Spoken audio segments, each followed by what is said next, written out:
Hello everyone, how are you all of you? So I hope you are all doing good. So today we will start our chapter number 6 in EVS and our chapter name is Marine Life. आज के हमारे lesson का name है Marine Life. तो चलिए start करते हैं अपना lesson. The ocean is a vast and diverse ecosystem home to millions of species of marine life. देखिए जो समुद्र होता है इसके अंदर बहुत वेस्ट डाइवर्सिटी में मतलब यानी कि बहुत सारी अलग अलग तरीके के विविध प्रकार का हमारा इकोसिस्टम पाया जाता है और ये अलग अलग प्रजातियों के जितना भी हमारा समुद्री जीवन है बहुत सारे लाखों प्रजातियों के समुद्री जो जीव हैं उनका घर है समुद्र.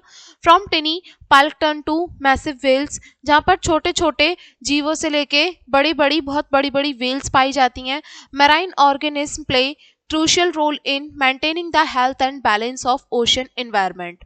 देखिए जो मैरीन ऑर्गेनिज्म होते हैं यानी कि समुद्र में रहने वाले जो जीव होते हैं ये बहुत ही इंपॉर्टेंट रोल प्ले करते हैं जो हमारा ओशियन एनवायरनमेंट है, समुद्र का जो भी वातावरण है उसको बैलेंस रखने में और हेल्थ को मेंटेन रखने में बहुत बड़ी हेल्प करता है ये. Understanding marine life help us appreciate the complexity and beauty of ocean. देखिए जो मैरीन लाइफ है इसको समझना, इससे हमें ये हेल्प मिलेगी कि जो भी हमारी ओशन की जो ब्यूटी है और जो कॉम्प्लेक्सिटी है, जटिलता है, उसको हम कैसे अप्रिशिएट कर पाए इसको समझने में हमें हेल्प मिलेगी. और ये इस चीज़ को भी हाईलाइट करता है कि इस इकोसिस्टम को हमें प्रोटेक्ट करने की क्यों ज़रूरत है, हमें क्यों बचा के रखना चाहिए. Marine life include A wide variety of creatures. Marine life में बहुत सारे तरीके के वैरायटी के क्रिएचर्स पाए जाते हैं, प्राणी पाए जाते हैं, जैसे कि मछलियाँ, corals, crustaceans, molluscs and marine mammals. ये अलग अलग तरीके के क्रिएचर्स हैं जो कहाँ पाए जाते हैं, समुद्री जीवन में. समुद्र में जो भी जीव रहते हैं उनमें ये सभी जीव शामिल हैं. Each species has unique adaptation that allow it to survive in oceans different Jones.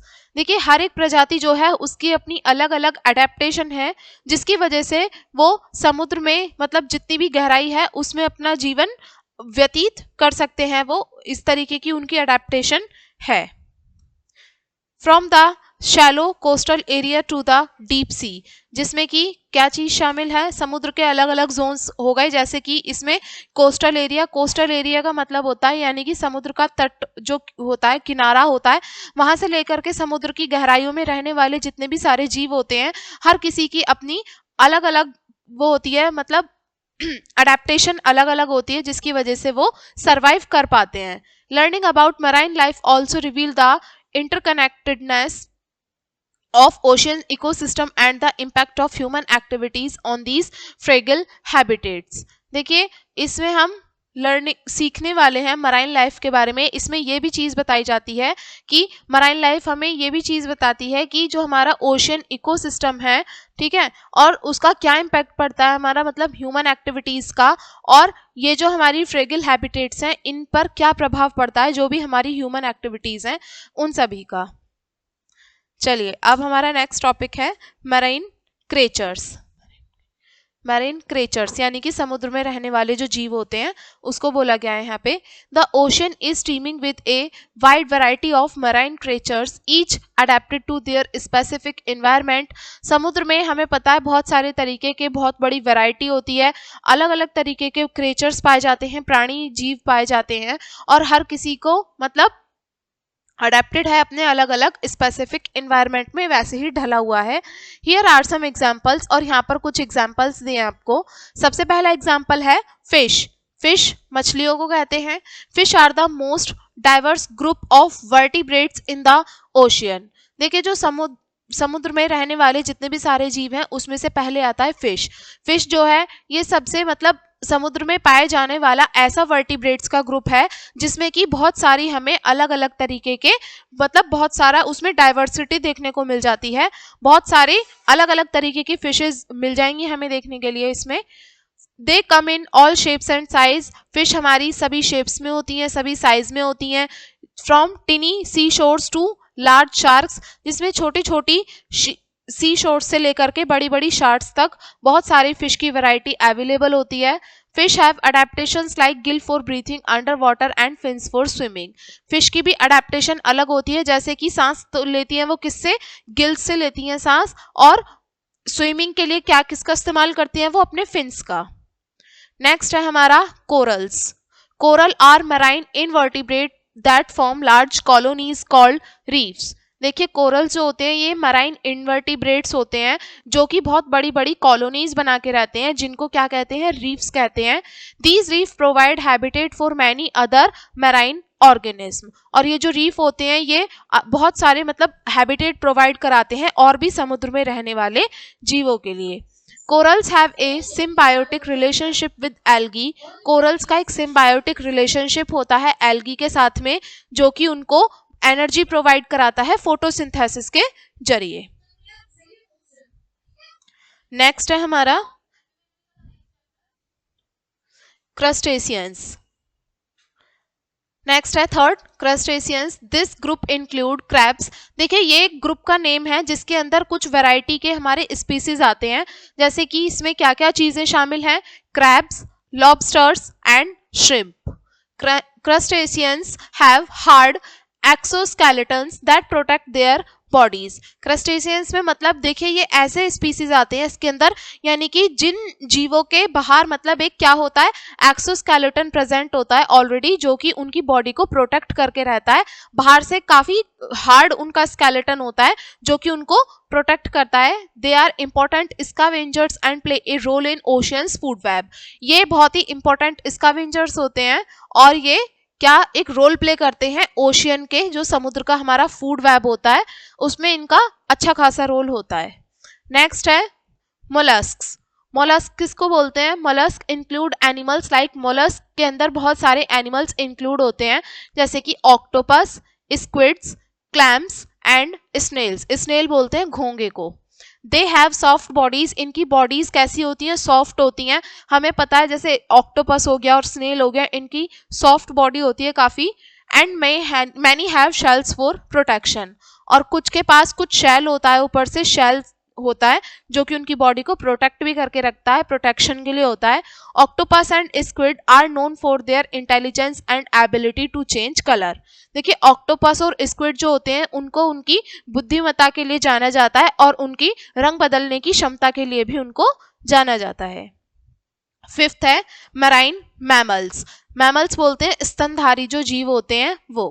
This group include whales, dolphin and seals. इस ग्रुप के अंदर क्या क्या कौन कौन से जीव आते हैं, व्हेल्स हो गई, डॉल्फिन्स हो गई और सील्स हो गए। Marine mammals are warm blooded and breathe air. देखिए जो मराइन मैमल्स होते हैं वो वार्म ब्लडेड होते हैं, यानी कि गर्म खून वाले जानवर होते हैं और क्या करते हैं, सांस लेते हैं।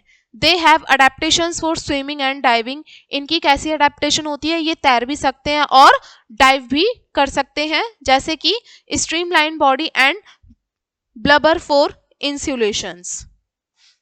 चलिए नेक्स्ट टॉपिक है हमारा ओशियन इकोसिस्टम। ओशियन इकोसिस्टम समझते हैं। Ocean ecosystem are diverse and complex ranging from the sunlit shallow water to the dark depth of the deep sea. देखिए ओशियन इकोसिस्टम बहुत ही बड़ा, डाइवर्स है और जटिल है, जो कि जिसमें कि कैसे शैलो वाटर से लेके पानी की, समुद्र की जो बिल्कुल गहराइयां होती हैं वहां तक की चीजें शामिल होती हैं इसमें। और इसमें कुछ इंपॉर्टेंट इकोसिस्टम भी है जो कि यहाँ पे नीचे दे रखा है, इसको हम एक एक करके समझेंगे क्या बोला है। फर्स्ट है हमारा coral reef. These are vibrant shallow water ecosystem built by coral polyps। देखिए ये वाइब्रेंट होते हैं और शैलो वाटर है, यानी कि शैलो वाटर का मतलब होता है यानी कि जो पानी के ऊपरी हिस्से में रहते हैं। ऐसा इकोसिस्टम होता है जो कि किसके द्वारा बनाया जाता है, कोरल पॉलिप्स के द्वारा बनाया जाता है। कोरल रीफ्स जो हैं support a vast array of marine life, यानी कि जो कोरल रीफ होते हैं ये बहुत ही बड़ा जो हिस्सा होता है मराइन लाइफ का उसको सपोर्ट करते हैं और बहुत ही इंपॉर्टेंट होते हैं कोस्टल प्रोटेक्शन के लिए और टूरिज्म के लिए। नेक्स्ट है mangroves. Mangrove forest grow in coastal area and provide critical habitat for many marine species. Mangrove forest जो होते हैं वो मतलब तटीय जो इलाके होते हैं वहां पे ग्रो होते हैं नॉर्मली, और क्या होता है एक क्रिटिकल हैबिटेट प्रोवाइड कराते हैं बहुत सारे समुद्री जीवों के लिए भी। दे आर ऑल्सो प्रोटेक्ट शोर lines from erosion and help filter pollutants. ये क्या करते हैं, जो शोर लाइन्स होते हैं यानी कि समुद्र का आसपास का जो भी एरिया होता है उसको भी प्रोटेक्ट करके रखते हैं इरोजन से, यानी कि मतलब वहाँ पे मिट्टी जो है आसानी से मतलब जाती नहीं है, मृदा अपरदन नहीं होता वहाँ पे, और क्या होता है वहां पे, जो पॉल्यूटेंट्स हैं उनको भी फिल्टर करने में हेल्प मिलती है, क्योंकि वहां पे बहुत सारे पेड़ पौधे पाए जाते हैं। नेक्स्ट है open ocean. This vast area is home to large marine species like whales, shark and tuna. ये जो बहुत बड़ा एरिया है, समुद्र जो है ये बहुत ही बड़ा एरिया है, जो कि बहुत सारे अलग अलग समुद्र में रहने वाली जो प्रजातियां हैं, जैसे कि वेल्स हो गई, शार्क हो गई और ट्यूना हो गई, इनके लिए बहुत बड़ा घर है ये। The open ocean play a key role in regulating the earth's climate and supporting global fisheries. और ये जो ओपन ओशियन है बहुत ही इंपॉर्टेंट रोल प्ले करता है किस चीज के लिए, जो हमारी अर्थ का क्लाइमेट है उसको मेंटेन करने में, उसको रेगुलेट करने में भी इंपॉर्टेंट रोल होता है, और जो हमारी ग्लोबल फिशरीज हैं उनको भी सपोर्ट करता है। नेक्स्ट है deep sea. The deep C is dark cold environment with high pressure.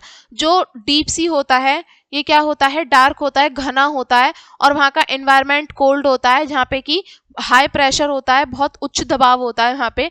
Despite these hard condition it is home to unique species like giant squid, bioluminescent fish and tube worms. देखिए ये जो समुद्र इतना गहरा है जिसमें कि इतनी हार्श कंडीशंस हैं, इसके बावजूद भी ये बहुत सारे जो यूनिक स्पीसीज हैं, अलग अलग तरीके की जो प्रजातियां हैं उनका घर है, जिसमें कि क्या क्या पाए जाते हैं, जेंट स्क्विड्स हो गए और बायो ल्यूमिनिसेंट्स फिश हो गई, ये भी पाई जाती हैं, और साथ में ट्यूब वॉर्म्स भी ऐसे ही एरिया में पाया जाता है। कहाँ पे, डीप सी की हम बात कर रहे थे। नेक्स्ट है kelp forest. These underwater forests are formed by large kelp plants and provide habitat for many marine animals. देखिए जो अंडर वाटर फॉरेस्ट है, यानी कि समुद्र के अंदर पाए जाने वाला जो जंगल है उसकी बात हो रही है यहाँ पे, जो कि किससे बनाया जाता है, बहुत सारे अलग अलग तरीके के कैल्प प्लांट्स होते हैं, और ये बहुत सारे मैराइन एनिमल्स के लिए हैबिटेट प्रोवाइड कराते हैं। कैल्प फॉरेस्ट बहुत ही इंपॉर्टेंट होते हैं बायोडाइवर्सिटी के लिए, और ये कैसे काम करते हैं, कार्बन सिंक की तरह काम करते हैं। नेक्स्ट टॉपिक है हमारा marine plants. Marine plants are vital components of ocean ecosystem providing food and oxygen for marine life. देखिए जो मैरीन प्लांट्स होते हैं बहुत ही इंपॉर्टेंट कंपोनेंट है ओशियन इकोसिस्टम के लिए, और साथ में ही फूड और ऑक्सीजन भी प्रोवाइड कराते हैं मैरीन लाइफ के लिए। यहाँ पे कुछ कॉमन टाइप के मैरीन प्लांट्स दिए हैं जो कि यहाँ पे नीचे इंक्लूड है, एक एक करके हम समझेंगे इसको। फर्स्ट है हमारा सीवीड। सीवीड और macro algae include various types like kelp, red algae and green algae. देखिए सीवीड हो गया, या फिर जिसको हम मैक्रो एल्गी बोलते हैं, जिसमें बहुत सारे तरीके के पौधे शामिल हैं, जैसे कि कैल्प हो गया, रेड एल्गी हो गया और ग्रीन एल्गी भी इसमें शामिल होती है। Seaweed is an important food source for marine animals. Seaweed बहुत ही इंपॉर्टेंट फूड सोर्स है, खाने का सोर्स है मैराइन एनिमल्स के लिए भी और ह्यूमंस के लिए भी। और ये क्या प्रोवाइड कराता है, हैबिटेट प्रोवाइड कराता है, और वाटर की क्वालिटी को मेंटेन करने में भी हेल्प करता है, यानी कि जल की गुणवत्ता को बनाए रखने में हेल्प करता है सीवीड्स। नेक्स्ट है sea grasses. These flowering plant grow in shallow coastal waters. देखिए जो फ्लावरिंग प्लांट हैं ये कहाँ पर उगते हैं, जो हमारा कोस्टल वाटर है, यानी कि समुद्र का जो मतलब किनारा है वहां पे, जहाँ पे पानी बहुत ज्यादा गहरा नहीं होता, उस जगह पे ये उग जाते हैं ये पौधे, जिनको हम क्या बोलते हैं, सी ग्रासेस बोलते हैं। Sea grasses form under water meadows that provide habitat for fish, crustaceans and other marine life. और ये क्या होते हैं, जो सी ग्रासेस हैं जो कि कहाँ पाए जाते हैं, अब पानी के अंदर पाए जाते हैं, और ये क्या प्रोवाइड कराते हैं, हैबिटेट प्रोवाइड कराते हैं फिश के लिए, क्रस्टेशियंस के लिए, और भी बहुत सारी मैराइन लाइफ है उनके लिए भी प्रोवाइड कराते हैं habitat. They also stabilize the sea bed and protect coast lines from erosion. और ये क्या करते हैं, जो सी बेड है उसको स्टेबलाइज करके रखते हैं, और जो कोस्ट लाइन्स हैं यानी कि जो तट का इलाका है, किनारा है, उसमें से भी इरोजन होने से रोकते हैं। नेक्स्ट है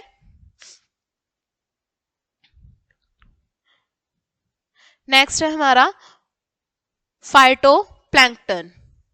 these microscopic plant float near the ocean surface. ये जो माइक्रोस्कोपिक प्लांट है, माइक्रोस्कोपिक प्लांट यानी कि इतने छोटे पौधे जो कि हम नॉर्मली नहीं देख सकते, लेकिन फिर भी बहुत छोटे होते हैं, टाइनी प्लांट्स होते हैं जो कि कहाँ पर तैरते हैं, जो समुद्र का सरफेस होता है, मतलब ऊपर का हिस्सा होता है, वहां पे तैरते हैं ये। और क्या परफॉर्म करते हैं, फोटोसिंथेसिस जो होती है प्रोसेस, उसको परफॉर्म करते हैं, जिसमें कि ऑक्सीजन प्रोड्यूस होती है, and forming the base of marine food web, और ये बेस प्रोवाइड कराते हैं मैराइन फूड वेब के लिए।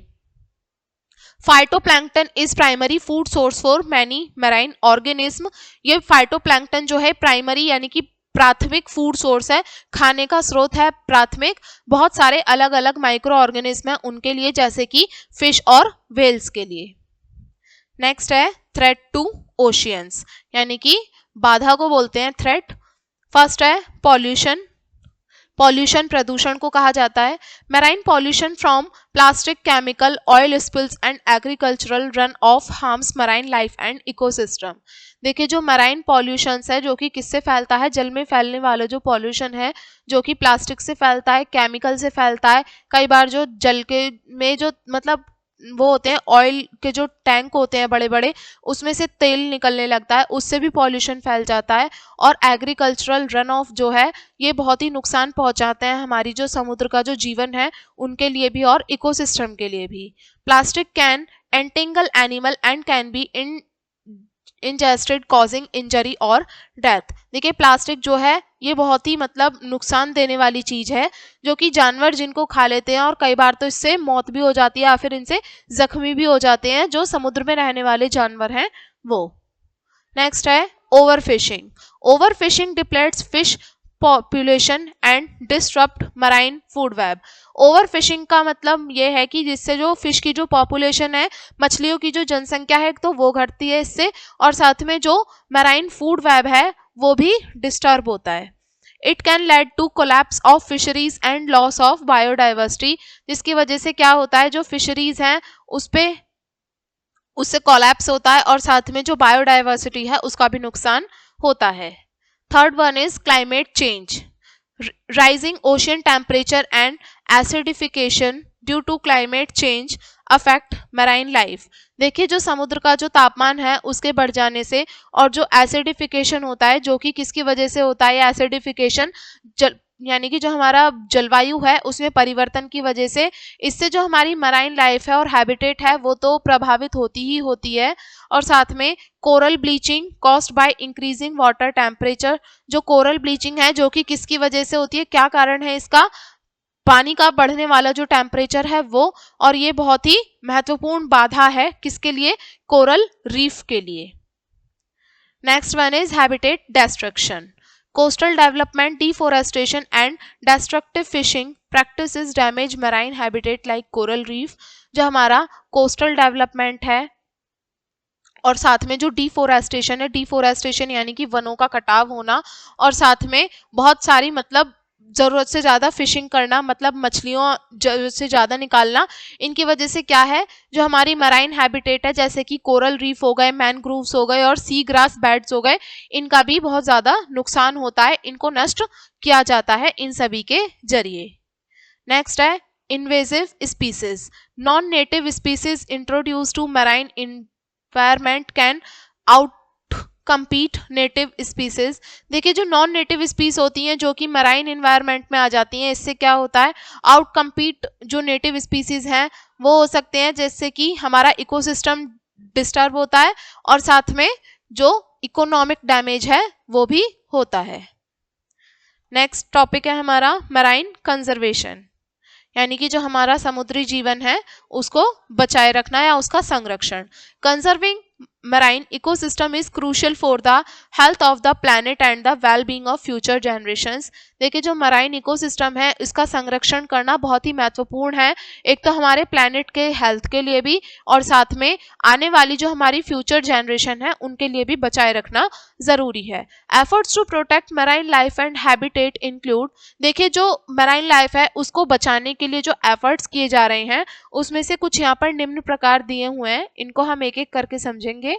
फर्स्ट है हमारा marine protected areas. Establishing protected area help conserve marine biodiversity, protect critical habitat देखिए हमें ऐसे एरिया बना देने चाहिए जिसमें कि हम मैराइन बायोडाइवर्सिटी को प्रोटेक्ट कर सके और जो हमारे हैबिटेट है, क्रिटिकल हैबिटेट है, उसको हम उसका संरक्षण कर सकें। इसके लिए हमें क्या करना होगा, कुछ प्रोटेक्टेड एरिया बनाने होंगे और साथ में ये भी इंश्योर करना होगा कि जो हम फिशरीज हैं वो सस्टेनेबल हो जाए। सेकंड है sustainable fishing. Implementing fishing regulations, हमें जो मतलब जो मछलियां पकड़ना होता है ये, इसको हमें मतलब रेगुलेट कर देना चाहिए, इसको भी निर्धारित कर देना चाहिए कि हमें बस इस निर्धारित समय सीमा के उसमें ही हम फिशरीज कर सकते हैं, इससे आगे हम नहीं कर सकते। जैसे कि लिमिट हमें सेट कर देनी है, ब्रीडिंग एरिया जो है उसको हमें क्या करना है, प्रोटेक्ट करना है, और जो लिमिट है उसको हमें सेट करना है। और इससे क्या होगा, जो ओवर फिशिंग है उससे हम बच सकते हैं और हेल्दी जो फिश पॉपुलेशन है उसको भी सपोर्ट मिलेगा। नेक्स्ट है पॉल्यूशन कंट्रोल, यानी कि प्रदूषण पे control. Reducing plastic use, treating wastewater and regulating industrial discharges help minimize marine pollution। देखिए प्लास्टिक का यूज हमें कम करना है और साथ में जो वेस्ट वाटर है उसको ठीक करें, हम पानी जो गंदा है उसको हम समुद्रों में ना फेंकें, उसको ठीक करें, और जो इंडस्ट्रियल डिस्चार्जेस है उसको हम रेगुलेट करके चलें। तो इससे क्या होगा, जो मराइन पॉल्यूशन है वो कम से कम हो जाएगा या वो बहुत हद तक घट जाएगा। नेक्स्ट है restoration project, initiative to restore damaged habitat such as coral reef restoration and mangrove planting contribute to the recovery of marine ecosystem।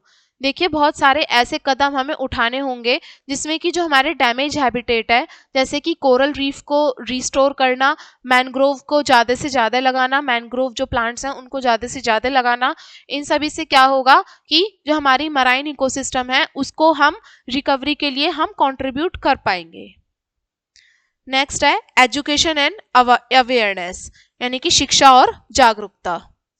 Raising awareness about the importance of marine conservation. देखिए जागरूकता फैलाना किस चीज़ के बारे में, जो marine conservation है उसके संरक्षण के लिए, इसके महत्व के लिए हमें जागरूकता फैलानी होगी और लोगों को मतलब जिम्मेदार बनाना होगा, हमें जिम्मेदारी बतानी होगी कि ये उनका काम है कि वो पॉजिटिव चेंज ला सकें लोगों में, कि हमें समुद्र को किस तरीके से बचा के रखना है, उसमें मराइन लाइफ है वो क्यों इम्पोर्टेंट है। ये सभी चीज़ें हमें लोगों को समझानी होंगी ताकि वो इस चीज़ में हमारा साथ दे सकें और इस चीज़ को कम से कम किया जा सके और हम मराइन कंजर्वेशन की तरफ अपना एक स्टेप आगे बढ़ा सकें। ठीक है, तो ये था हमारा लास्ट टॉपिक मराइन कंजर्वेशन। तो चैप्टर को हम यहीं पे एंड करेंगे इसी लेसन के साथ में, एंड आई होप आपको लेसन समझ में आ गया होगा। मिलेंगे नेक्स्ट चैप्टर में नई वीडियो के साथ में, एंड थैंक्स फॉर वॉचिंग।